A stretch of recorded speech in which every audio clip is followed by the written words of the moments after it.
Hi all. So welcome to this channel, and in today's video session I'll again discuss the interview questions related to AS400. So we will cover each questions one by one and their answers. So this is part 16 video. If you want to watch the previous videos, you can go to my channel and search for the AS400 interview questions playlist, and there you'll find all the videos available for the interview questions, so related with the interview questions. So now we'll discuss these questions one by one. Let's start. First question is how to retrieve RRN value in RPGLE program. So whenever we read a file, as we all know that RRN is associated with every record of a file. So in case when we read a file, or let's say the first record, so let's say the RRN would be 1, but that may differ. And if I am reading the let's say fifth record, and whose RRN is 5, or let's say 6, so I'm reading that record, but the RRN fifth record, but the RRN is 6.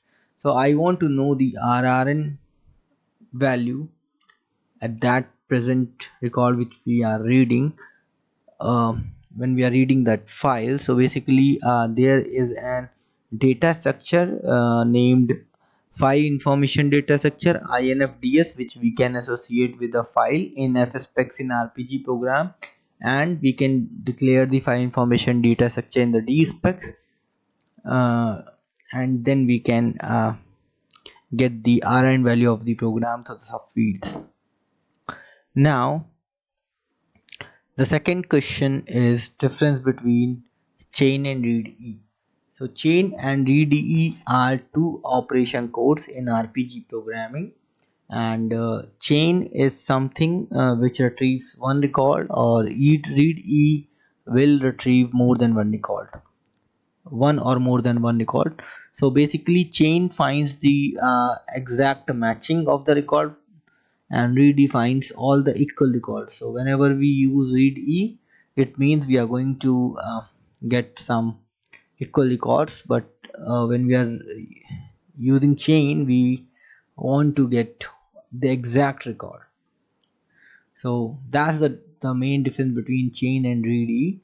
Now moving on to the next question: what is the benefit of using externally described file over internally described file?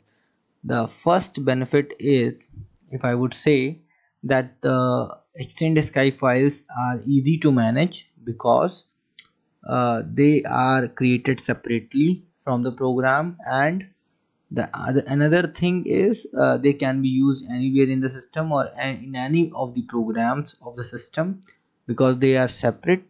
But in case of internally described file, they are not, we would not get benefit from them, because we need to define them in the program itself, and we cannot use that anywhere else.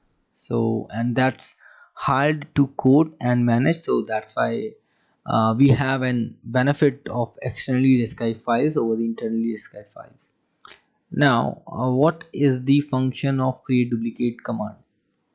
So as I would say that create duplicate object command is something which creates the replica of any object. So let's take an example. If I would create a lf, let's say I'm taking create duplicate object command and copying an lf object, it would create me give me a lf object. If I would create pf, it would give me pf. If I would create pgm, it would give me pgm. So it gives me the exact replica, instead of some let's say if I'm using copy file, then lf would create me a pf. So that's the main important difference here between the copy file and create duplicate object command. That question may also be asked in interview, but if anyone asks you create duplicate object command, so it basically create the replica of that object. So next question is, how can you identify end of file in CLP program? So as we all know, that when we read a file in the CL program, then we must know at some point that the end of file has been reached.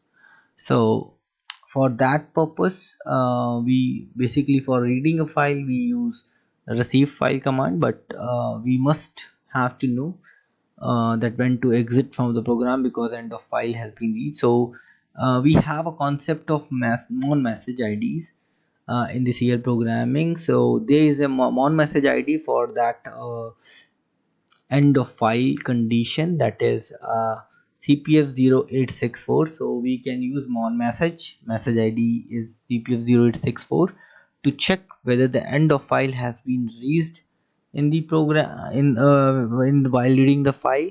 So if it is reached, just exit from the program or leave the read of file reading the leave reading the file. So this message ID helps us to check whether a file uh, whether end of file has been reached or not while reading the file. The next question is, what controls which printer a report goes to? So basically, when a report gets printed, it should get to go to some printer to get printed. So we have a parameter named outQ, which basically controls which printer would be printing that report. So basically, we give the name of the printer onto the outQ parameter, and that define or that controls which printer would print that. So outQ is the parameter or is the control option which basically control the printer when for printing a report. Now the next question is, can you use multi-format LF in CL program? So I would say here that we cannot use the multi-format LF in the CL program. Instead, we can use the single format LF file in the CL program. So this is the concept we must know. What is the significance of UDate? So uh, UDate has a significance in RPG programming. So whenever uh, we are using UDate, it means we are going to get the job starting date or job the date at which the job entering into the system or it became active in the system. So basically, it gives us the date when the job actually entered into the system or became active. So it does not provide us the system date, current system date. So that's the significance of using the UDate instead of system date. Now the next question is, can you copy the records created by the OpenQuery file to other files, and how?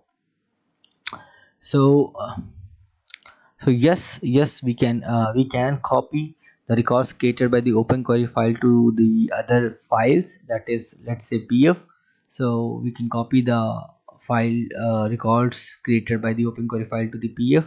So there is an command available in the IBMI named copy from query file. So CPYFRMQRYF.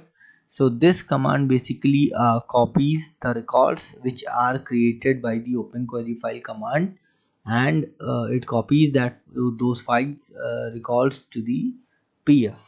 So you can try this command at your end.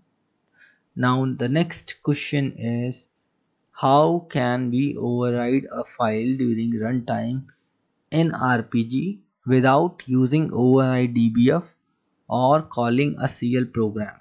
So this is an interesting question. So let me tell you, in CL program we can directly use override dbf, that is override database file command, to override a file.